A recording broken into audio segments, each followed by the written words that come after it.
Hello mga kabakyard, napapansin nyo rin ba na inyong mga manok ay palaging matamlay? Ito na nga yung game changer na vitamins na ginagamit ko sa aking mga manok. Alam mo ba na ang Norvit Multivitamins ay isang veterinary multivitamin supplement na ginagamit hindi lang sa ating mga alagang manok, hindi ginagamit din ito sa mga alaga nating hayop tulad ng baboy, kambing, baka, at iba pang klase ng hayop para maiwasan o gamutin ang kakulangan sa vitamins at magpalakas ng overall health ng ating mga alaga. Mula nga nung gumagamit na ako nitong Norovit, ito nga yung mga napansin ko sa aking mga manok. Mas lumakas ang appetite at mas naging ganado sila kumain. Mas naging active sila at hindi natamlayin. Mas lumakas yung kanilang immune system at mas less na lang yung kanilang pagkakasakit. Mas gumanda ang growth and overall condition. Kaya lamang talaga ang manok mo kapag Norovit Multivitamins ang ibinigay mo sa kanila. Ang kagandahan kasi dito sa vitamins na ito ay fast acting dahil siya nga ay injectable na. Walang masayang dahil makakasigurado ka na pasok talaga yung vitamins sa kanyang katawan. And perfect din ito para sa mga stress,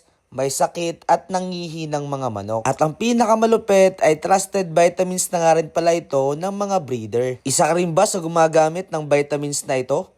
Comment down below nga. Meron na nga itong vitamin A para sa mas malinaw na mata at mas malakas na resistensya at healthy na balat at balahibo. Vitamin D3 naman na tumutulong sa mas matibay na buto at tamang paglaki. Vitamin E na pampalakas ng immune system at pampagana ng kondisyon ng katawan. B-complex na nagpapagana ng appetite, energy at metabolism, kaya mas malakas at mas ganado kumain ang ating mga alaga. Kaya kung gusto mo rin maging healthy at malakas ang alaga mo, ay try mo na nga itong Norovit Multivitamins.